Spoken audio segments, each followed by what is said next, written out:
Assalamualaikum warahmatullahi wabarakatuh.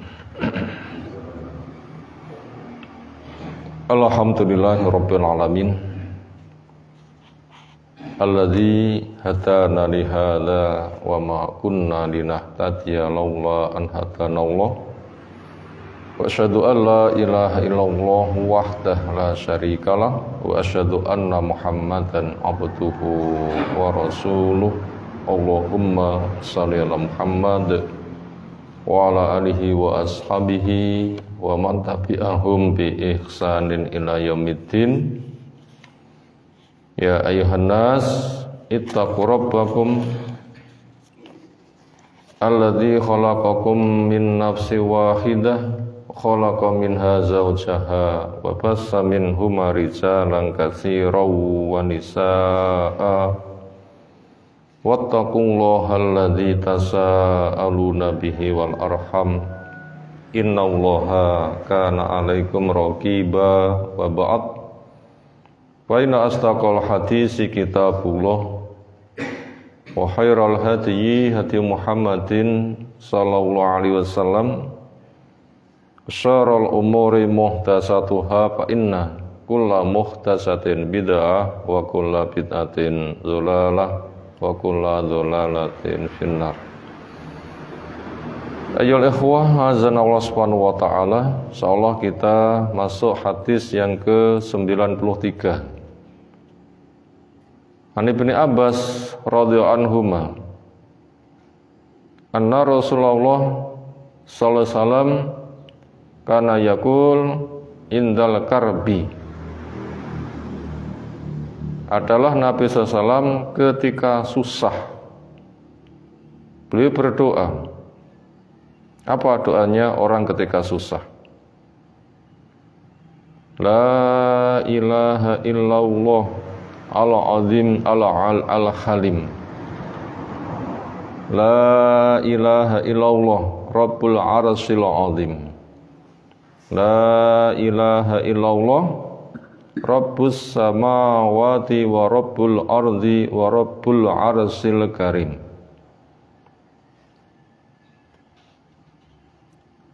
La ilaha illallah, tidak ada ilah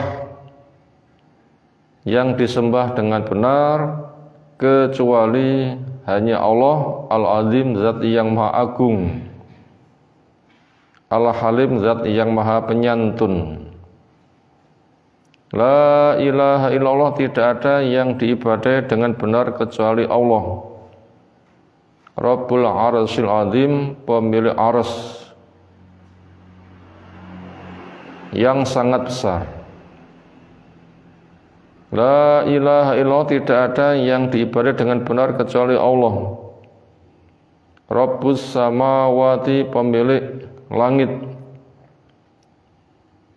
wa rabbul ardi, dan pemilik bumi, wa rabbul arsyil karim, dan pemilik arsy yang mulia.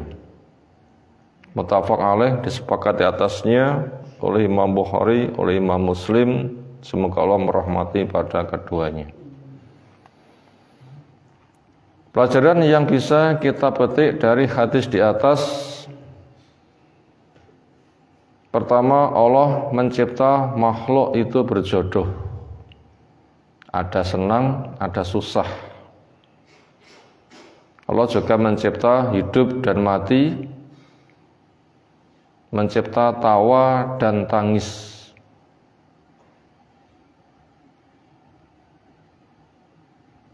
Dan yang seperti itu kita semua merasakan. Ada yang hidup, ada yang mati. Sekarang kita hidup, calonnya mati, nunggu giliran. Satu kesempatan kita juga tawa, juga susah.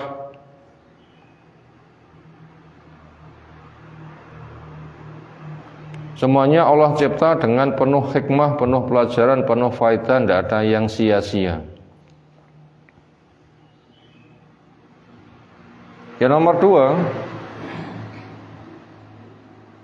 kebaikan sebabnya karena fadilah Allah, keburukan sebabnya karena dosa-dosa.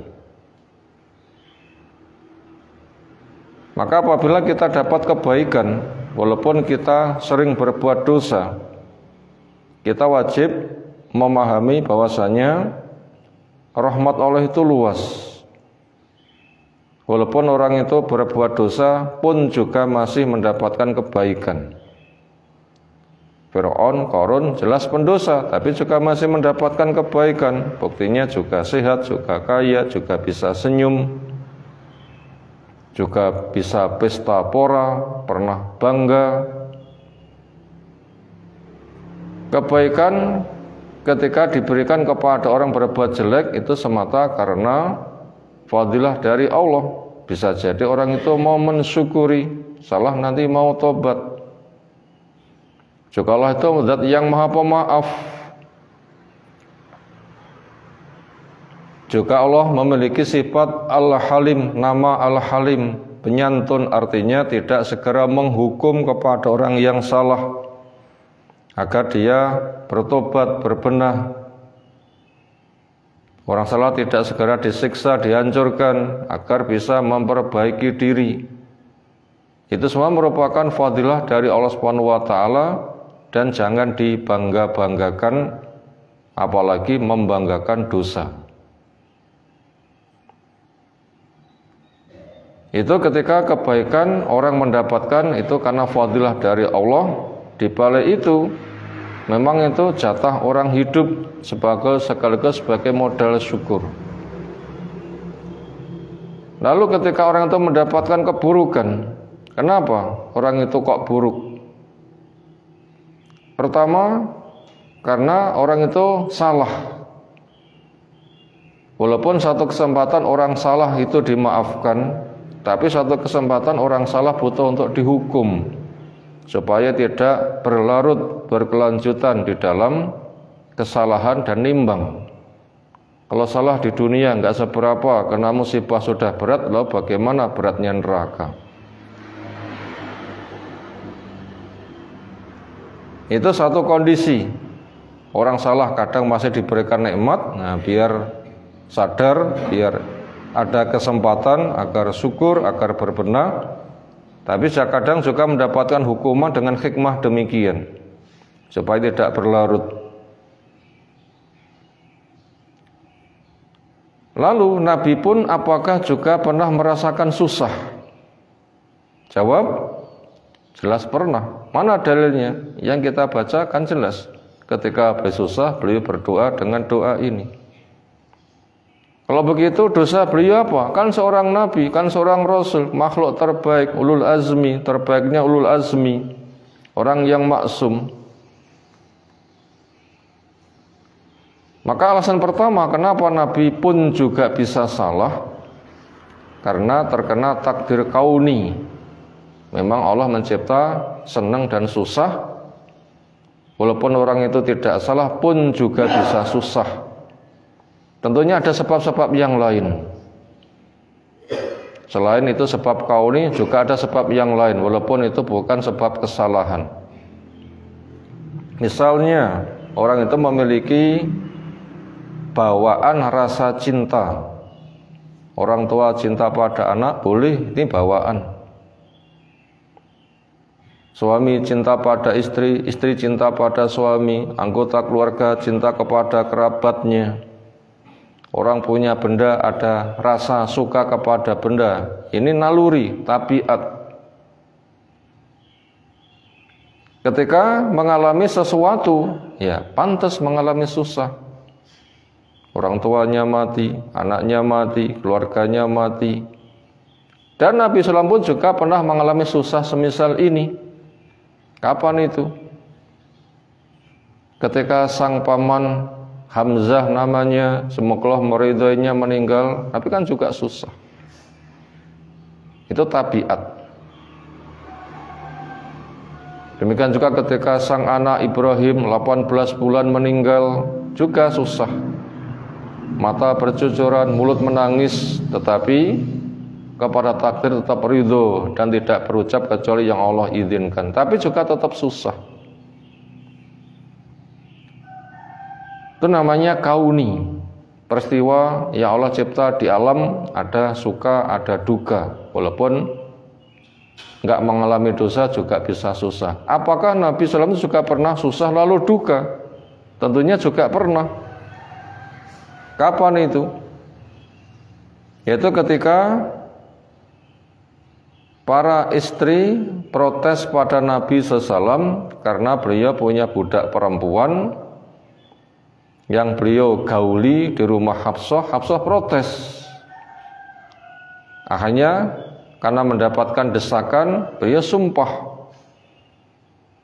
yang halal diharamkan.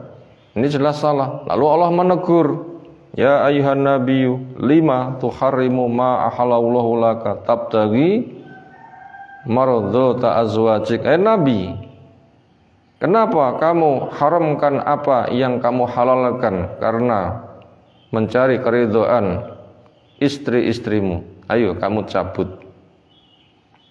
Tentunya ketika keluarga ada masalah, suami dengan istri, istri dengan suami, sampai membawa masalahnya terbawa kepada saling mendiamkan, akhirnya juga nangis, kan bisa itu susah.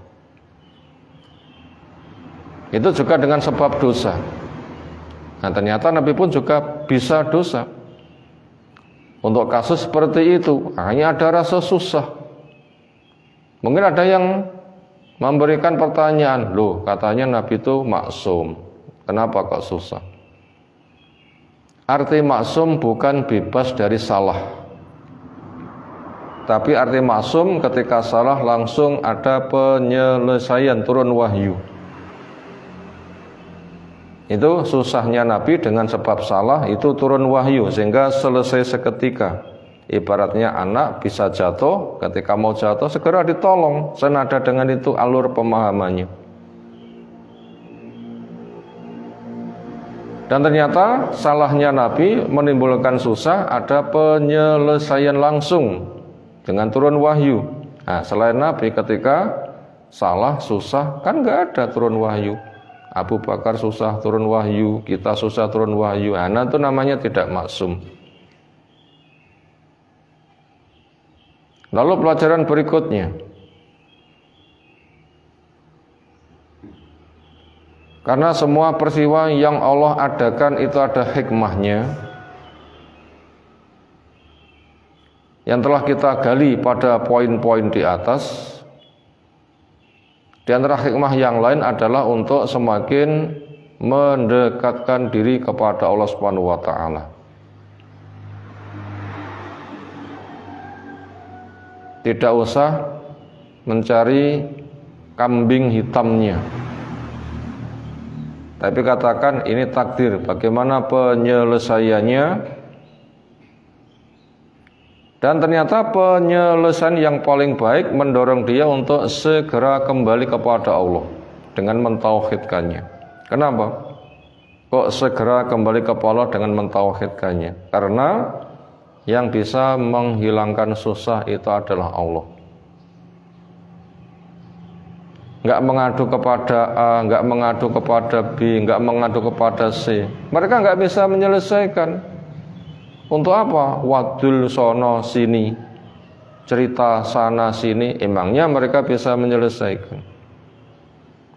Ya kembali kepada Allah sajalah. Kenapa? Yang bisa menghilangkan gundah susah itu adalah hanya Allah Subhanahu wa taala. Maka fafirru ilallah, larilah kepada Allah Subhanahu wa taala dengan istighfar, dengan tobat, dengan memperbanyak doa, dengan memperbagusi ketaatannya, dengan lebih mentauhidkannya. Karena ketika orang itu mau kembali, Allah menyambut lebih, sehingga orang nanti akan semakin kokoh, punya pengayum, yaitu Allah Subhanahu wa ta'ala. Dan mentauhidkan kepada Allah cara kembali yang paling baik. Semisal Nabi Yunus ketika berada di perut ikan, dia tidak mengadu apa jenis kesusahannya, tapi dia mengakui kesalahannya dan kembali kepada Allah dengan mentauhidkannya. Yang Nabi Yunus berdoa, la ilaha illa anta subhanaka inni kuntu minadz zalimin. Tidak ada yang diibadahi dengan benar kecuali hanya Allah. Karena Allah yang bisa menghilangkan susah, menghilangkan gundah, mengampunkan dosa-dosa. Menyadari salahnya supaya Allah semakin mencurahkan kasih sayangnya. Maka yang dicontohkan pada hadis di atas, susahnya Nabi SAW dengan kembali kepada Allah dengan melafadzkan doa yang telah kita bacakan tadi. Yang punya buku doa-doa bisa dibuka, dihafalkan. Yang belum punya nanti bisa mencari. Yang sekali mendengar langsung hafal, alhamdulillah binikmati tatimmus sholihat. Yang menghafalkan sulit rapal-rapal, ya bukunya dibawa ke sana kemari, susah dibuka. Insyaallah banyak solusi asalkan mau. Karena keadaan orang itu memang bermacam-macam, maka jalan keluarnya pun juga banyak. Ternyata sangat jelas sekali, dengan mentauhidkan nanti susah akan diangkat, karena memang hanya Allah saja, dan tauhid menjadikan Allah itu satu-satunya tempat bertumpu. Ngene wong sambat, nanti Allah pun juga akan mengabulkan, karena telah mendapatkan jaminan manusia.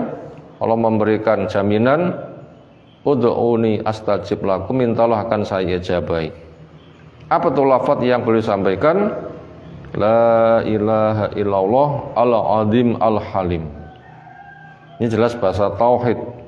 Tidak ada yang diibadai dengan benar kecuali Allah, zat yang maha besar. Yang alam raya itu kecil, Allah pasti mampu menyelesaikan. Al-halim, zat yang maha penyantun, artinya salah tidak segera dihukum, dan Allah tidak terpancing emosi. Masih diberikan kesempatan bersyukur, segera kembali. Diulang kembali dengan la ilaha illallah.